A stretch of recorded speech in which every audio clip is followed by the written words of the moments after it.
భయపడకండి, ఇదిగో ప్రజలందరికి కలగబోచున్న మహా సంతోషకరమైన సువర్తమానము నేను మీకు తెలియచేస్తున్నాను. దేనికి స్తోత్రం.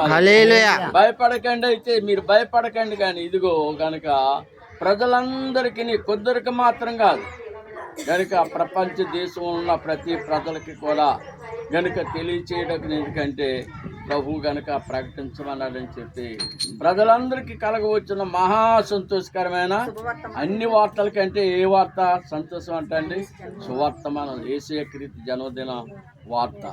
చాలా వార్తలు ఉన్నాయి పేపర్లో, ఎన్నెన్నో వార్తలు వస్తాయి. వాళ్ళు అక్కడ అదైపోయారని, ఇక్కడ ఇదైపోయారని రకరకాల వార్తలు పేపర్లో మనం చూస్తాం, న్యూస్ పేపర్లో చూస్తారు, లేక టీవీ వార్తల్లో వార్తలు రావడం చూస్తాం. అలాంటి వార్త కాదు ఇది. దేనికి స్తోత్రం.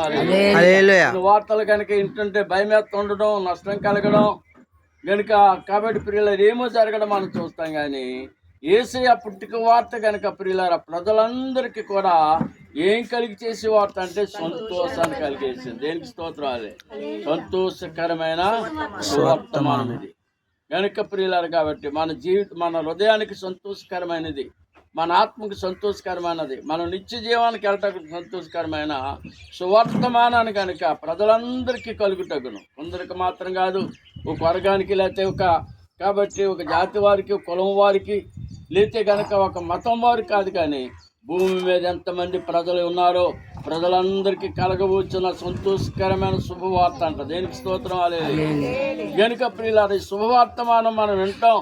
మన జీవితానికి ఎంతో సంతోషం, మన హృదయానికి ఎంతో సంతోషం, మన కుటుంబానికి ఎంతో సంతోషం.